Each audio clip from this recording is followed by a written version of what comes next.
Thank you. Be seated for session. We're back on the record on 22-117, the Commonwealth versus Karen Reed. Okay. All right, so counsel, you're aware of our note from the jury. Dear Judge Cannoni, I am writing to inform you on behalf of the jury that despite our exhaustive review of the evidence and our diligent consideration of all disputed evidence, we have been unable to reach a unanimous verdict, signed by the foreperson.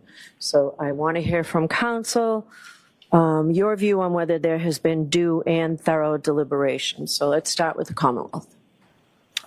My answer would be no, Your Honor. This simply hasn't been sufficient time yet. And what does the defense say? We believe that there has been sufficient. All right, so I'll hear from both of you in more detail. Mr. Lally, I will hear you. Your Honor, the jury received this case just earlier this week. They've had slightly shortened days, and I'm not in any way, shape, or form suggesting that they haven't conducted their due diligence in regard to their deliberative process, but I would submit that it is far, far, far too early in their deliberative process to even consider giving them any kind of Tui Rodriguez instruction or anything close to that. Furthermore, what the note doesn't really indicate affirmatively that they can't come to a conclusion. It just says that they haven't come to a conclusion through their deliberative process at this time. So they're not even asking for one, is what I would say. All right, thank you. Ms. Gianetti, I'll hear you. Your Honor, I would disagree with Mr. Lowry's characterization of the note. The word exhaustive is the word I think that's operative here. They're communicating to the court that they've exhausted all manner of compromise, all manner of persuasion, and they're at an impasse.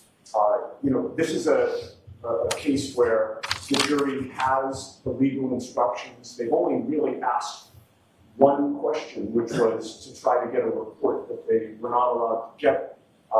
And I think the message has been received that the evidence is closed. They won't get anything more. They've been working essentially nonstop over the last 3-4 days. We're approaching a weekend. They didn't come back with this at 3 o'clock or 4 o'clock.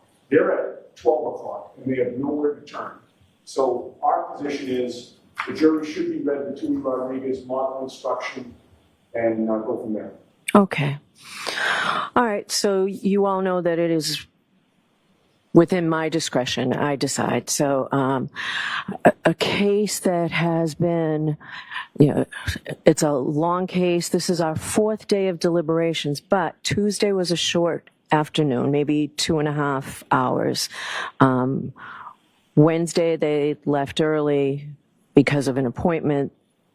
Yesterday was also shortened a little bit, and this note arrived with less than 3 hours of deliberations today. So the length of the trial, the length of the deliberations, I know the case we heard from 74 witnesses. There are 657 exhibits, very complex issues in this case.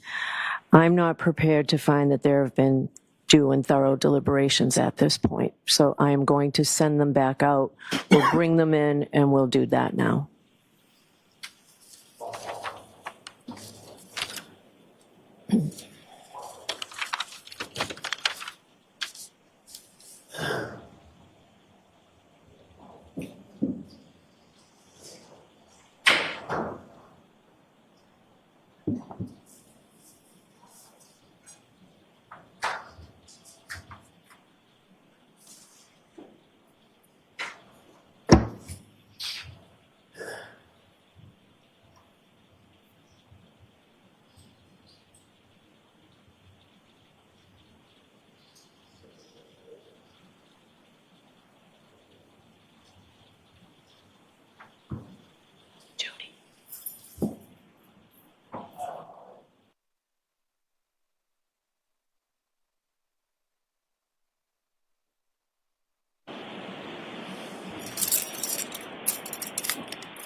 All rise to the court, please. Your attention.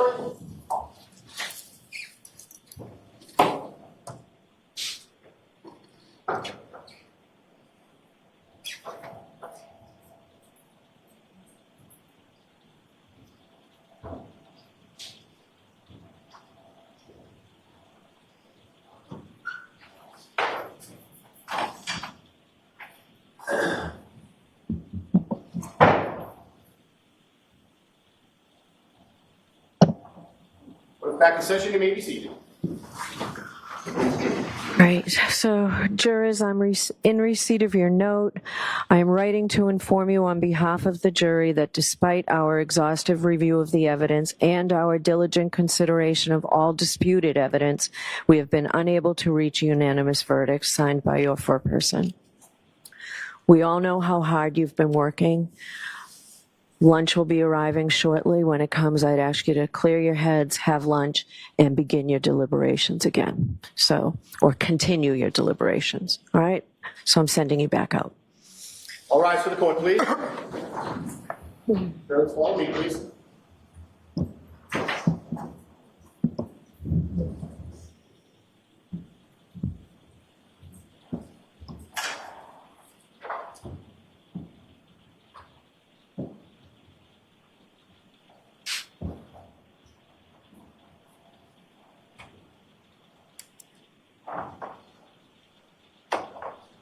Thank you. Be seated. Court is still in session. All right, so the note has been marked for identification, and we'll see you all either at 3:30 or when you get a phone call. Court, all rise. Triple V for identification. Triple V. Thank you.